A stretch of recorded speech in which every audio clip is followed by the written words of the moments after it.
ان الدین عند اللہ الاسلام۔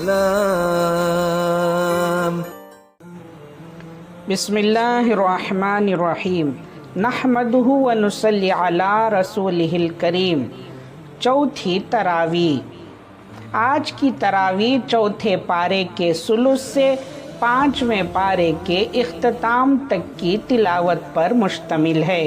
ان آیات میں معاشرے کی اصلاح کے متعلق چند ہدایات وارد ہیں۔ سب سے پہلی بات یہ ہے کہ غلط کمائی سے اور ظلماً مال حاصل کرنے سے روکا گیا ہے۔ مثلاً یتیم کا مال جو تمہارے پاس امانت ہو اس کو پورا واپس کر دو، اور ان یتیموں کے پاک اور عمدہ مالوں کو اپنے گندے اور گھٹیا مالوں سے مت بدلو۔ دوسری ہدایت یہ دی گئی ہے کہ ایک سے زائد 4 عورتوں تک شادی کی اجازت ہے، لیکن اگر تم بیویوں کے ساتھ انصاف نہ کر سکو تو پھر ایک بیوی پر ہی اکتفا کرو اور بیویوں کے مہر خوش دلی سے ادا کرو۔ ترکے میں مرد اور عورت کے حصے مقرر فرمائے اور قرض کی ادائیگی کو مقدم ٹھہرایا۔ معاشرے کو بدکاری اور زناکاری سے پاک رکھنے کے لیے یہ قانون خداوند تعالی نے پیش فرمایا کہ زانی عورت کا جرم اگر 4 گواہوں کے ذریعے ثابت ہو جائے تو اس جرم کی پوری سزا اس پر نافذ کرنا چاہیے۔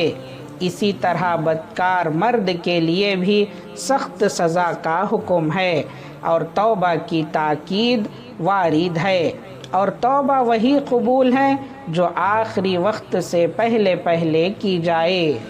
زنا یعنی بدکاری کا جرم ثابت ہونے کے لیے شہادتوں کو لازم قرار دیا، اور جرم ثابت ہونے پر بدکار عورت اور بدکار مرد کے لیے سخت سزا کا حکم ہوا۔ گنہگاروں کو توبہ کی تاکید فرمائی، لیکن یہ واضح کر دیا کہ موت کے آخری وقت کی توبہ قابل قبول نہیں۔ اس کے بعد ان رشتوں کی تفصیل ہے جن میں نکاح ناجائز ہے۔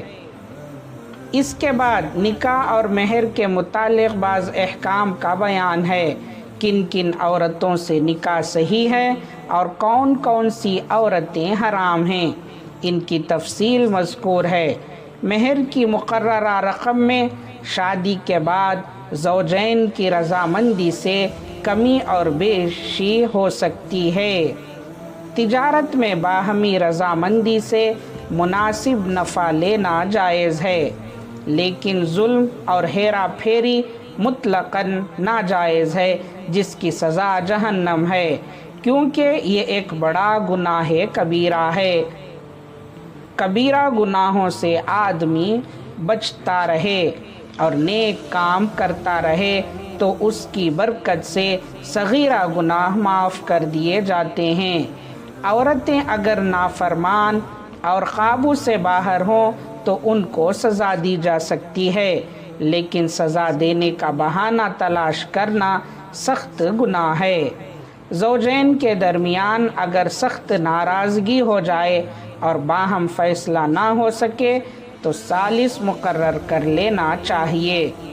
بخیل اور ناشکرے لوگوں کے لیے ذلت کا عذاب ہے۔ ناپاکی اور نشے کی حالت میں نماز ناجائز ہے اور سخت گناہ ہے۔ پانی میسر نہ ہونے کی صورت میں غسل اور وضو کے لیے تیمم جائز ہے۔ مسلمانوں کو امانتیں واپس کرنے اور انصاف کرنے اور خیانت نہ کرنے کی تلقین فرمائی گئی ہے۔ پھر جہاد کا حکم دیا گیا ہے، اور اس کے ذیل میں یہ بتلایا گیا ہے کہ شہادت کا مرتبہ بہت بلند اور بہت اونچا ہے۔ مسلمانوں کے لیے موت سے ڈرنا بزدلی ہے۔ مسلمانوں کو حکم دیا گیا ہے کہ گواہی سیدھے اور صاف الفاظ میں دینا چاہیے۔